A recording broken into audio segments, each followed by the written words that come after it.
well. Okay, so let me share my screen real quick. All right, hopefully folks can see the screen. Let me move this. Okay, so um, welcome to today's first hour workshop for the food facilities on septic systems. And we're going to talk a lot about how to take care of your system and what it is about septic care for food facilities, especially, and food handling places that is different from the residential setting as well. Um, So during our 1 hour workshop, we're going to talk about how to care the septic systems and how it's different from, as I said, the residential septic care, and what are some tips on how to find my septic record from the history of inspections and yeah, other works, and how do I do to comply with the septic regulations from state and county, and as well as some tips on financial assistance as well. Um, there are about 145 food facilities in King County that are on septic systems. On the map, they're shown as dark blue, and as you can see, the location is pretty much a mix of urban and rural parts of the county, and they're mostly within the watersheds that are close to Puget Sound. And that is also why we want to make sure that restaurant owners and operators are aware of the support on how to keep the facilities clean and protected from the sewage. Yeah. Treating wastewater with septic system is a great way to prevent the contamination of groundwater and freshwater sources, as well as handled at facilities. Here's some reasons for caring for your septic system. First is that septic system helps disperse wastewater evenly to the ground for filtering and treatment. It is important that overwhelming amount of wastewater is not going into the system, as the wastewater needs time to go down into the ground to percolate through soil and be treated. And septic system does this part of evenly dispersing the wastewater. And next, it is facilities owners and operators' responsibility to make sure that wastewater is treated as it leaves the facility. And failure to do this can lead to harmful and unsafe environment for facility operation, as sewage will be present untreated. The sewage includes a lot of disease-causing microbes like Shigella, norovirus, and E. coli, and these bacteria can make people have diarrhea, vomiting, rashes, ear infections, or other serious diseases. So, um, how does an on-site sewage system work? Let's find out. Septic system collect the wastewater coming out of your facility, including sink, hand washing sink, and toilet, and then spread the clean water back to the environment. So it is like a miniature wastewater treatment plant right in the backyard. The systems process starts with wastewater from the facility created when people flush toilets, wash hands, do dishes, or cooks. The simplest type of septic systems uses two steps to treat the wastewater. First, waste separation. Next, percolation through soil. In the first step, wastewater enters the septic tank where solids drop to the bottom of the tank to create sludge, as you can see on the very bottom of the tank with the darker brown, and grease and oil rise to the top of the wastewater to create scum, and that is depicted as bright yellow on the top of the wastewater layer. Microorganisms in the septic tank act to break down the sludge and destroy some of the contaminants in the wastewater. After the wastewater sits in the tank for about a day, the wastewater between two layers of scum and sludge in the tank flows to a pump tank or a distribution box where it sends it out to the drain field, where the wastewater is evenly dispersed to the ground for complete filtration and treatment. In the second step, sewage moves into the drain field and wastewater is dispersed through small holes in the underground pipes. And this is then absorbed by the surrounding gravel and soil. As pathogens go through the soil, they're predated, trapped, absorbed, and naturally killed as there's no oxygen, food, or they just become too old. This process completes natural treatment of wastewater. So, septic system helps distribute wastewater evenly for soil to complete the treatment. How do we make sure that septic system does the job well? And here, maintenance is a key.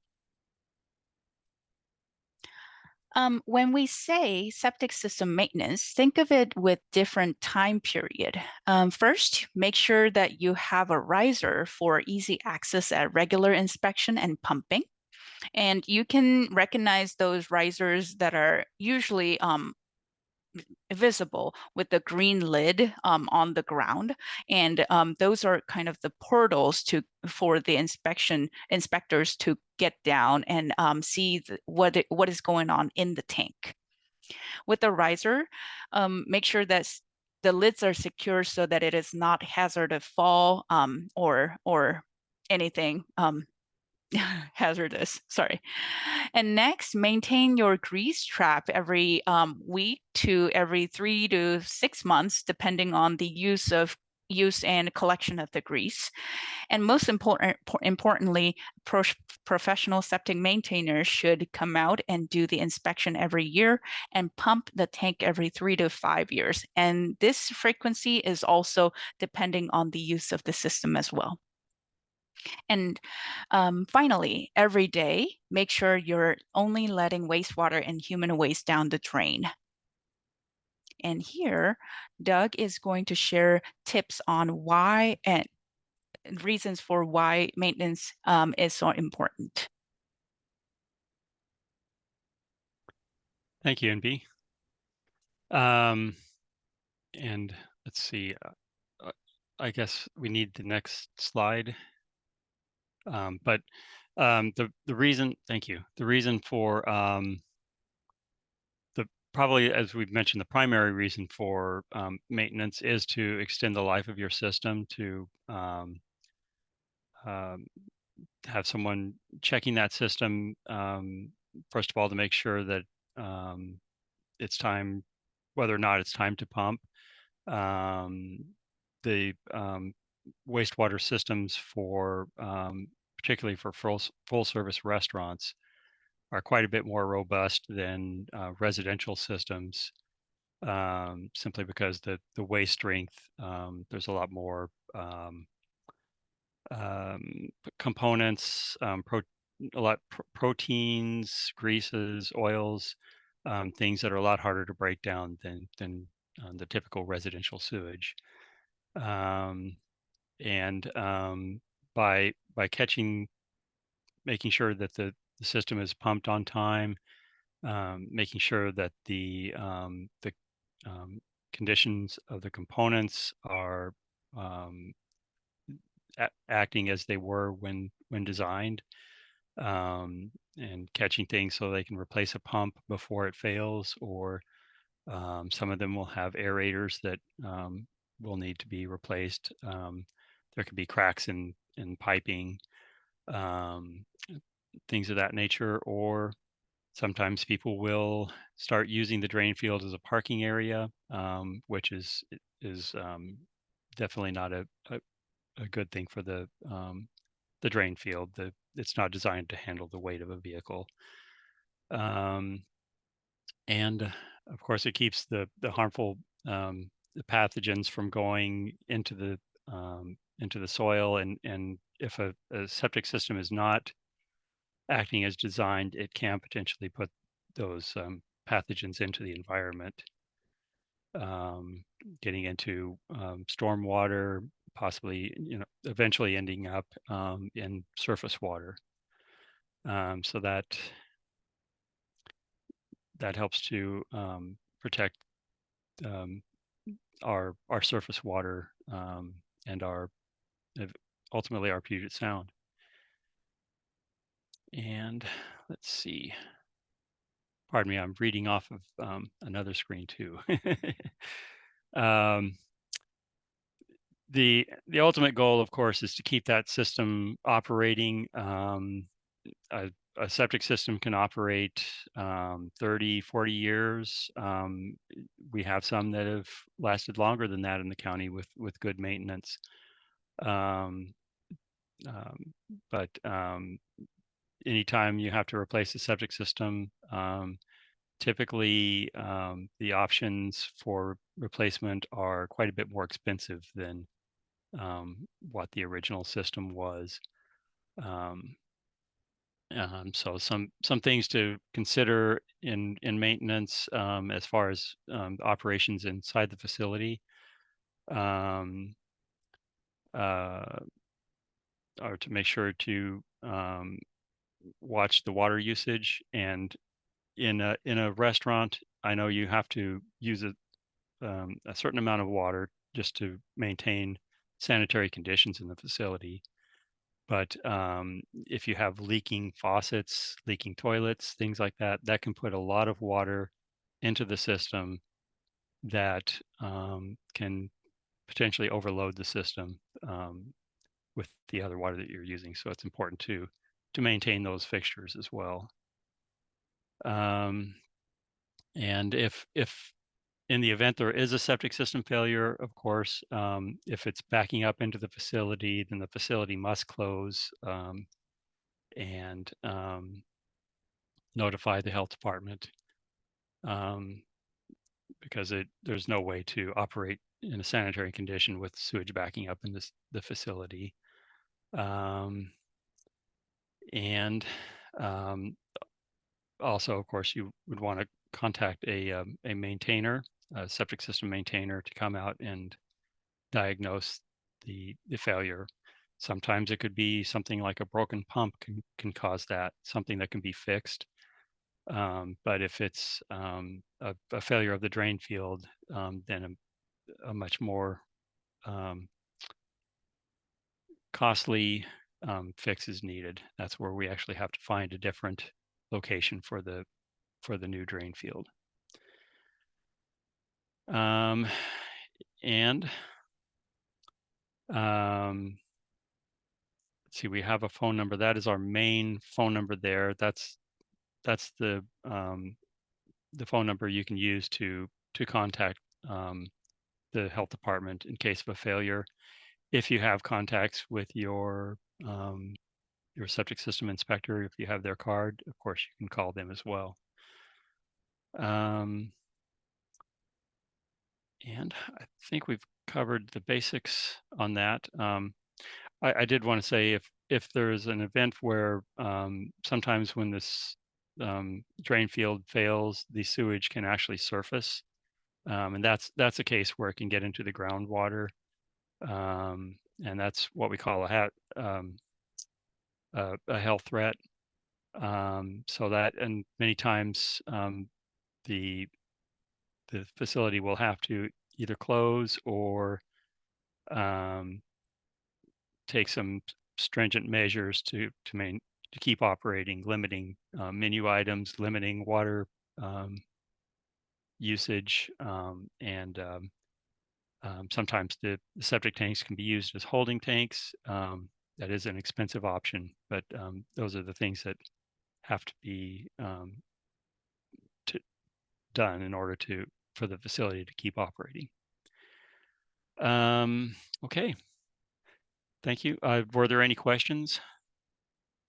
Doug, I just wanted to make sure that, folks are familiar with the tank and drain field, this is the part that I think I missed. Okay. So I'm just going to go back to this diagram and what Doug mentioned about the repairing the tank is possible, and that is for sure an option when there's a crack or something wrong with the tank. But the more expensive kind of problem that might cost more relates to drain field here, where there are pipes that have a lot of holes that distribute the wastewater evenly. So yeah, in that case, that can be a little bit of more money involved and time involved kind of work. Yeah. But if you have any questions, we can definitely address it now, or you can leave it on the chat as well. Just checking. Yeah. Okay. I see some new folks joining. We're going through some of the essential maintenance tips for the septic systems on food facilities now. Okay. Well, next, this is very much related to the facilities that handle food, and we're going to talk about how that is different from residential properties. Yeah. And Henry, do you want to take it over? Sure. Welcome, everybody.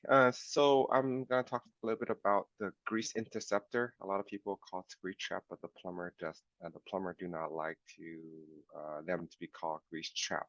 They're separator or interceptor. They always remind me. So this is a miniature septic tank. It does separate the fat, oil, and grease from the facility. Even if your facility is just a coffee shop, that milk and half is considered fat, oil, and grease. You need to have a grease interceptor, and the size of the grease interceptor is going to be depend on your plumbing fixture, how many plumbing fixture are piped through the grease interceptor. For example, your handshing does not need to be plumbed into the grease interceptor, so that's going to increase the flow. And there are cheat sheet on how to proper size your grease interceptor and work with your plumber to get that done. And oftentimes the grease interceptors after a triple compartment sink or a food prep sink, depending on the city you're at, some city require that food prep sink be plumbed into the grease interceptor, but depending on the city, some city they do not require that, except for the first two compartment uh, of your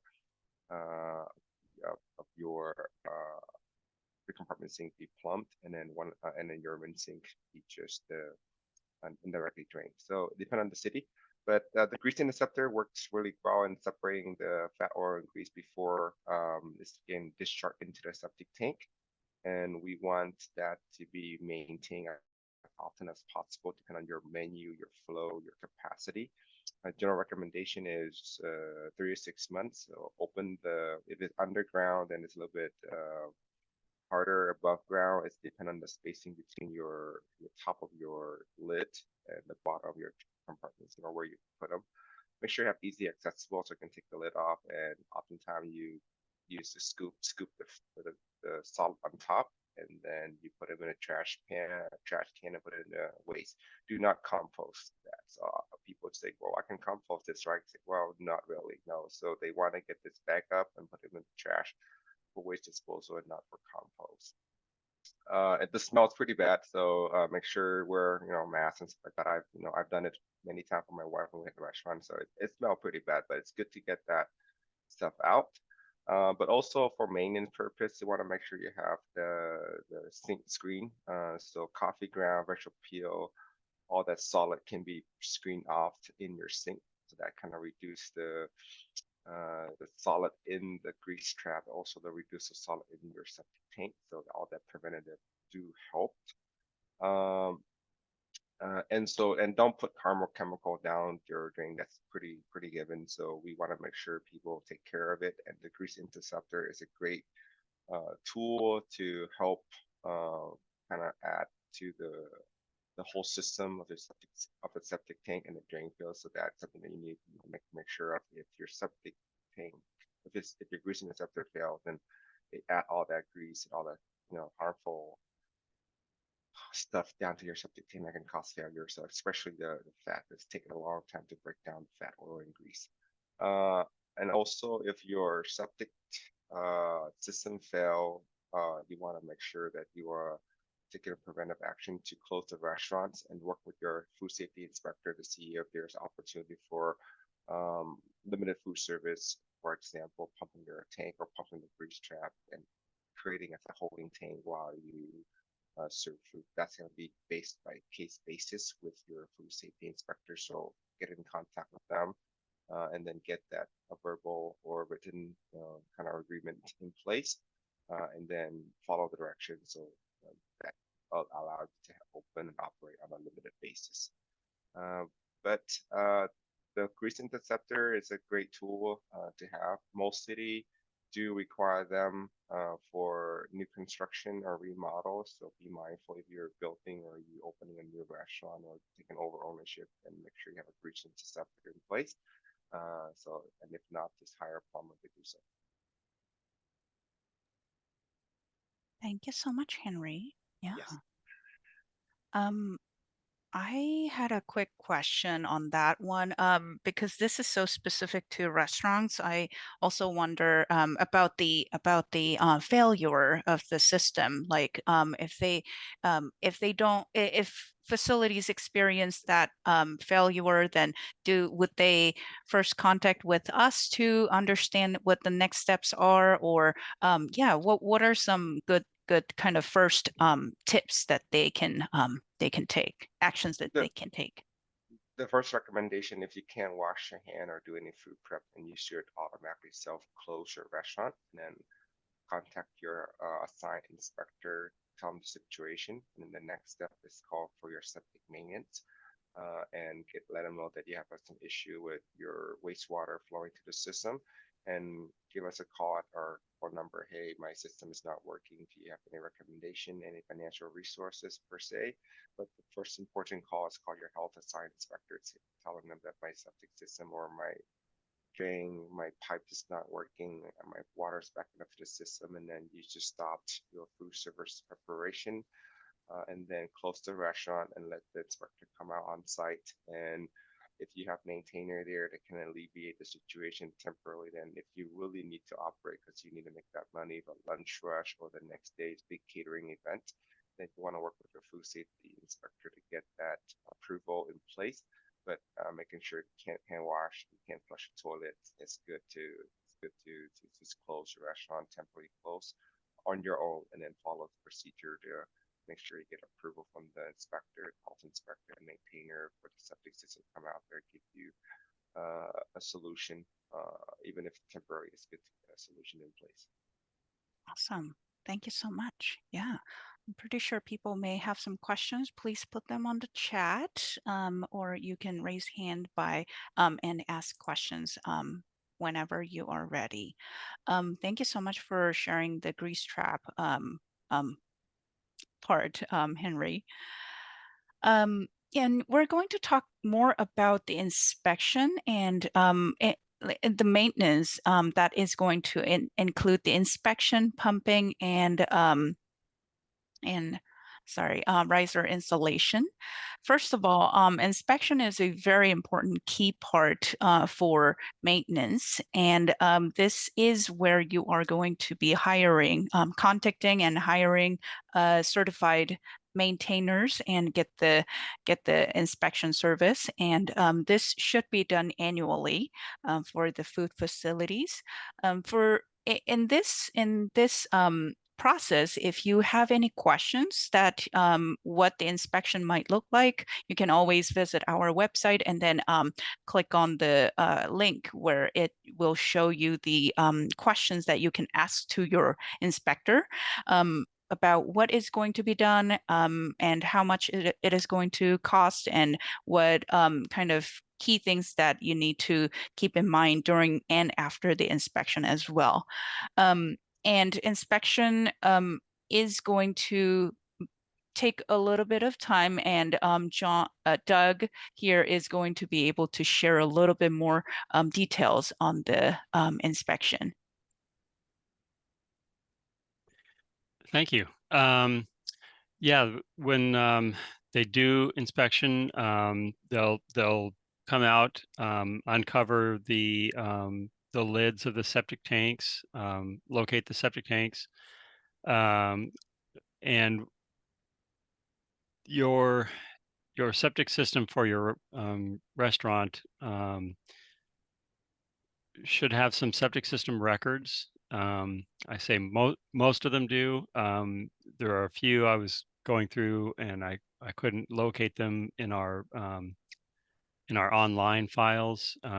Well, I'll be working to see if we have those in our in some of our other locations, microfiche and so forth.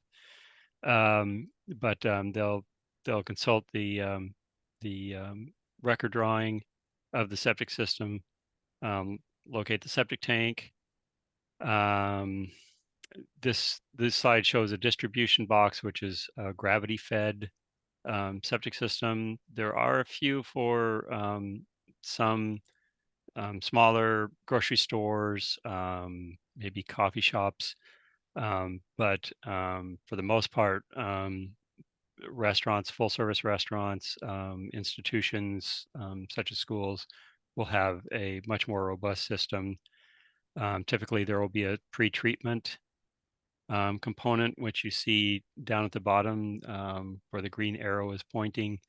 That's one example, and that will often be either at the beginning of the system or after the septic tank, or after a septic tank. Some systems will have several tanks, what they call in the industry a tank farm, to include the pump tank, and all of the different tanks that are needed to treat the waste before it goes to the drain field. And often the drain field for a restaurant will be what is called a pressure distribution system. So there will be a pump pressurizing the waste, sending it to the system. Usually there's a timer as well, so that it doses the drain field so that the soil doesn't get saturated all at once. It distributes the wastewater not just at the peak times, but throughout the day. They'll check, of course, the pump. They'll check the pre-treatment devices. Sometimes there can be more than one. In this case, we have an aerobic treatment unit. That's what the ATU stands for. And often there might be a ultraviolet light after that, or a series of ultraviolet lights to further treat the waste, so that by the time it gets to the drain field, it's at the same strength as residential waste. They'll also look at the drain field, check for anything that might not be. They'll check for signs of sewage surfacing, signs of failure. They'll also check for, say, if there's been vehicle traffic over the drain field, check if there is growth. Sometimes if the drain fields are not maintained, small trees and shrubs can grow, and those the roots from those can get into the septic system and cause a failure. And that's at the end. They will give you an inspection report. It may take a few days. That our code allows them to do up to 30 days. They submit it through an electronic format. We use the service Online RME. RME stands for Responsible Management Entity, if you're interested in that. And that inspection report is also available online on our website. And let's see, I think those are the basics. Oh yeah, go ahead, next slide. As far as the inspection frequency, um, the state and local codes require food service facilities to have an annual inspection, and that is because of the fact that the waste strength is often much stronger than residential um, septic waste, or the waste that goes into a residential septic system. The pressure distribution system is every year. Some of them, some of the pretreatment devices include sand filters, and there are some patented systems. The Glendon biofilter system that we have there is one. The aerobic systems, those are all patented. And we have a number of other different types of systems, and including in the drain field area. Some drain fields will include a subsurface drip system that's designed to distribute the waste in shallower soils where we may have higher water tables, or less suitable soils underneath. And typically the ones that are patented, we require the inspections of those every 6 months. For the purposes, we are required, or the food service facilities are certainly required to have an annual inspection, and our intent is to make sure that the facilities at least have that annual inspection. In some cases, there may be an operating requirement that the septic system needs to be checked more often and in that case, we will require inspection at that frequency. Thank you. Thank you. And you might be curious, how do I find out what system do I have? And we're going to touch on that real soon after we go through some more other maintenance tips.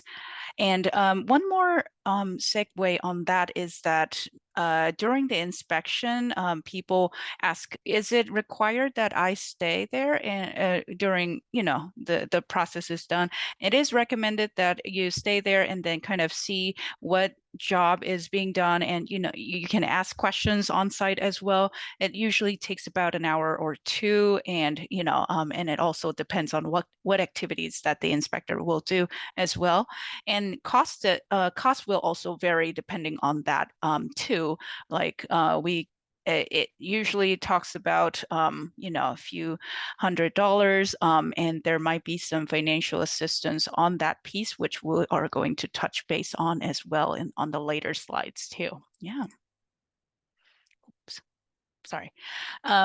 Next, we're going to talk about pumping. Pumping is a very important piece where we make sure that the septic tank does not have overflowing amount of sludge on the bottom and scum on the top, so that the wastewater can flow naturally. And this should be done by a certified pumper, which we have the list of on our website as well.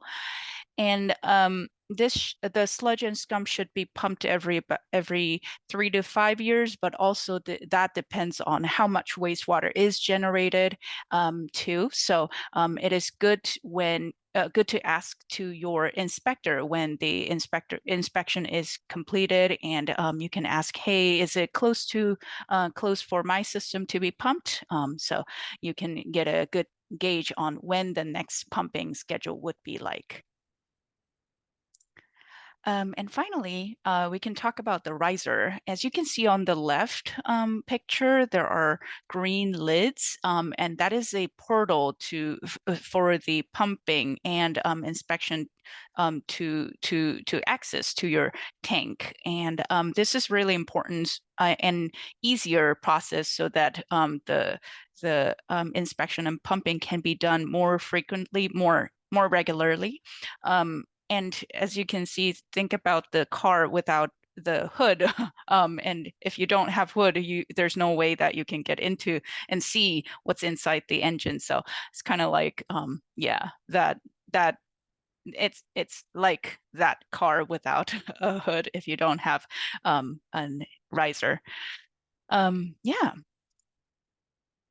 Uh, Next, we're going to talk about how to find my system and how to find what type of system that I have.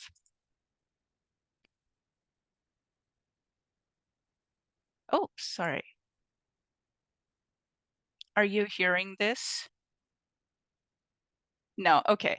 Thank you so much. Yeah, so how do I find out what type of system that I own?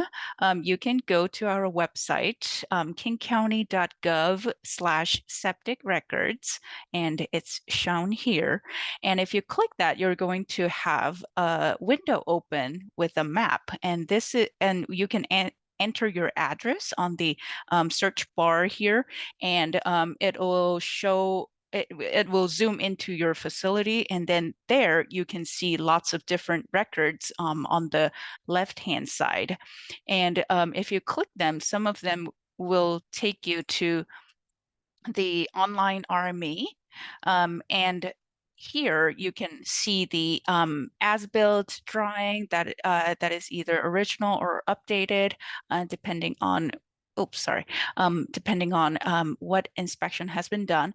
And you can also see um, the history of inspection as well. So you can either go to our website to reach here, or you can directly access the online rme.com website and then search for your address or parcel number and reach and then access these records as well.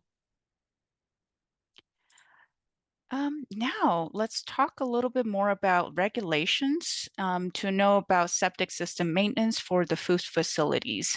This is a very important piece so that we understand what kind of legal regulation is there to make sure that we are to make sure that we understand what the boundaries are as well.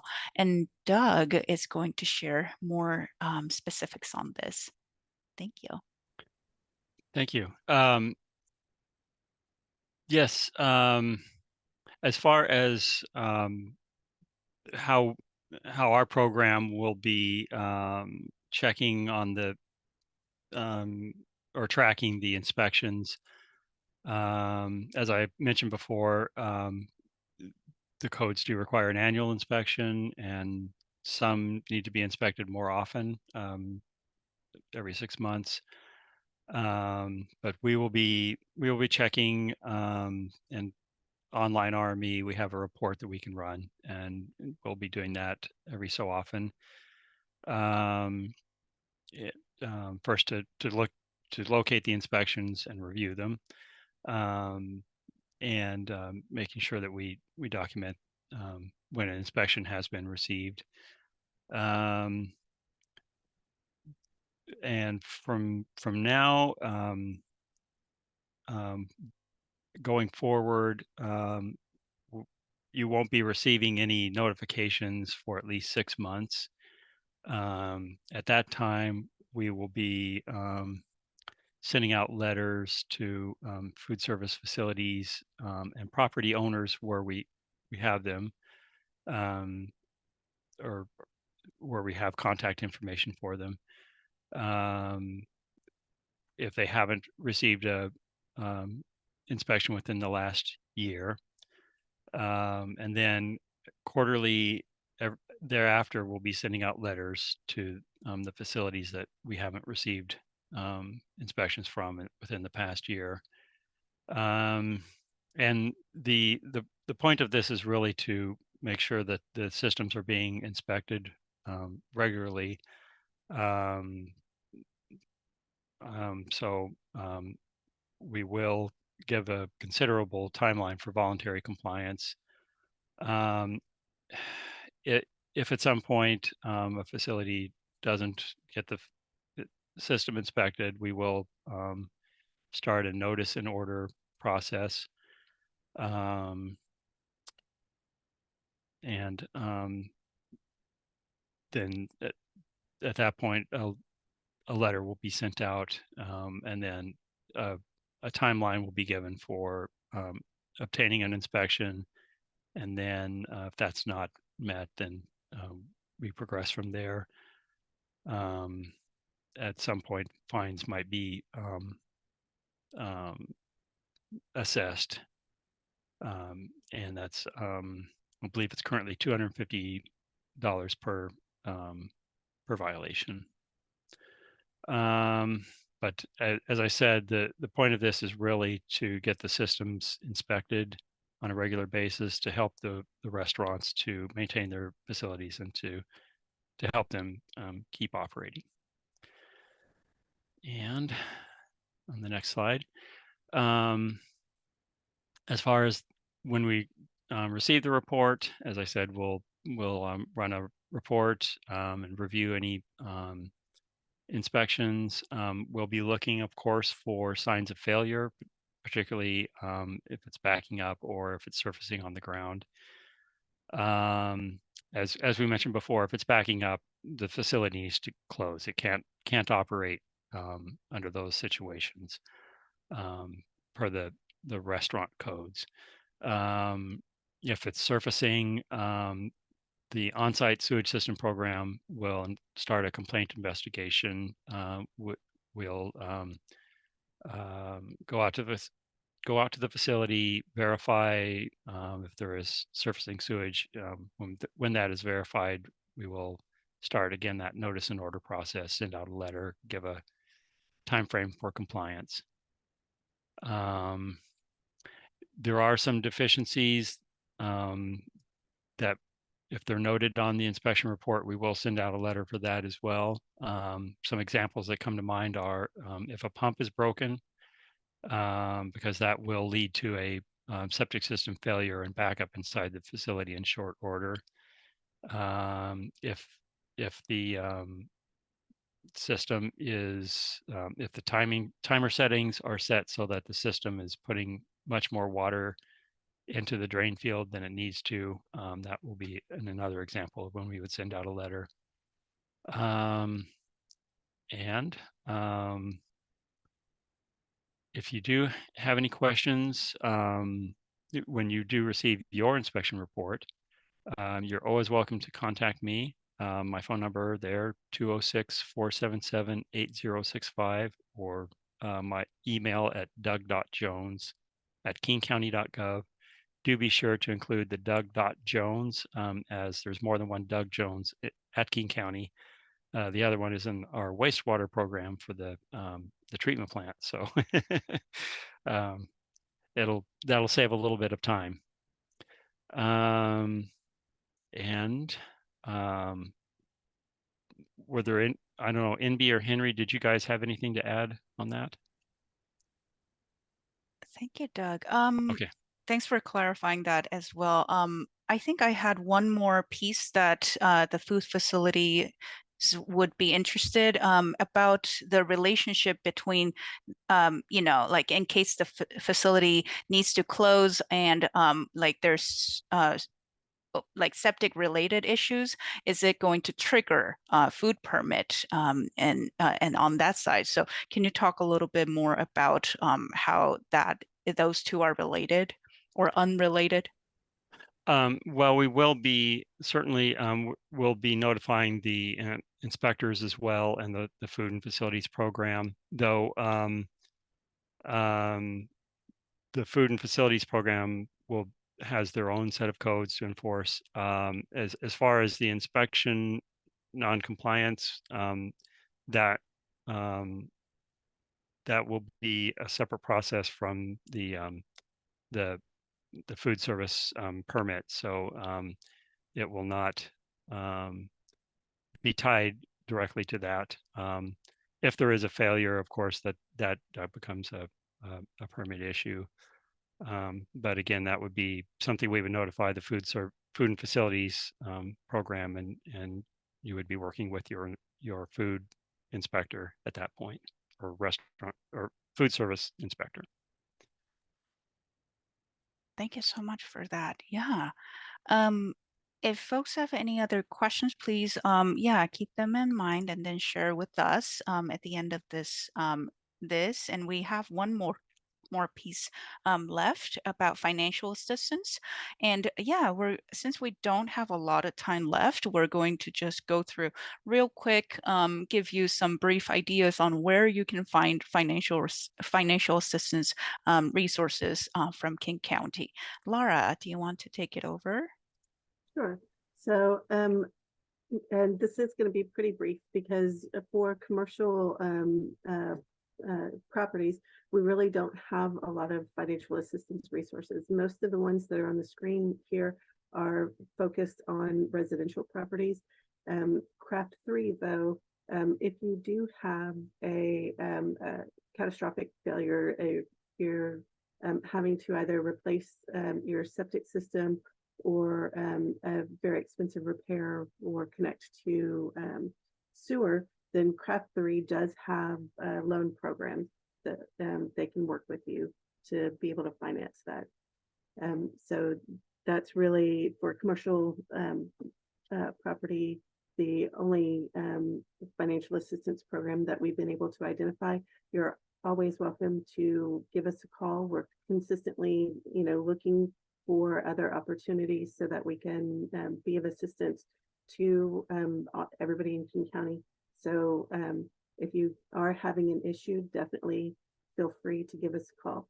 I'm seeing a message from Ryan asking about what Craft 3 is, and I'm glad you asked. They are an outside program, and so they they work with mostly residential property owners,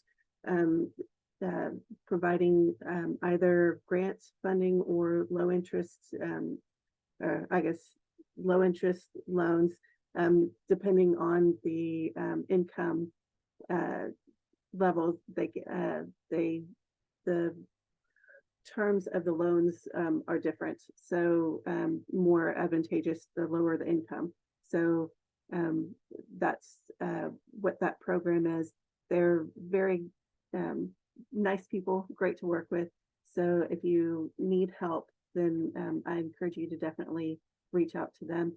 And Megan's put in a direct link to their program in the chat, so you can get more information from about that program there. Yeah, and also they have brochures like that you can hand out as well. Like, so food inspectors, if you would like to, if you're anyway at some point encountering with those facilities that are in need of such services, you can definitely point them out to Craft 3 here. So yeah. Thank you so much for that, Laura. And I think we're going to close it up and open up to the questions. I'm going to stop sharing the screen. And if folks would like to join by turning on their camera, definitely feel free to do that. Yeah. Well, Janice, did you have any comments or questions? I'm sorry, you came out of the camera as a first person, so I'm pointing you out. But yeah, did you have any comments that you would like to make? Um, no, I think it was interesting to learn that. I did learn some things, and so I appreciate all of that, but I don't have any specific questions right now. I know that our maintenance and operations people deal with the inspections of the system, and I've talked with them about needing it annually instead of every other year. So we should be on with that, and yeah, appreciate it. Thank you so much. Yeah, that's a great yeah, comment. This is Ryan from the food and facilities section. Do you all have a list available to us of the facilities on Septic? And where could I access that? Doug? That's a great question. We do have a list. Currently, it's on a SharePoint site, and we're all still learning SharePoint, so I don't know if it's accessible across internally for food and facilities, but certainly we can make that available. And in fact, if you want me to email a list to you, I'd be happy to do that. That'd be fantastic. Thank you so much. Okay. Thank you. I'd also add too, Ryan, that as we've been working on this, we've been doing some data cleanup in Envision. So in the facilities table, there's a checkbox for whether a facility is on septic or not, and that checkbox should now be accurate. So that's another way to tell.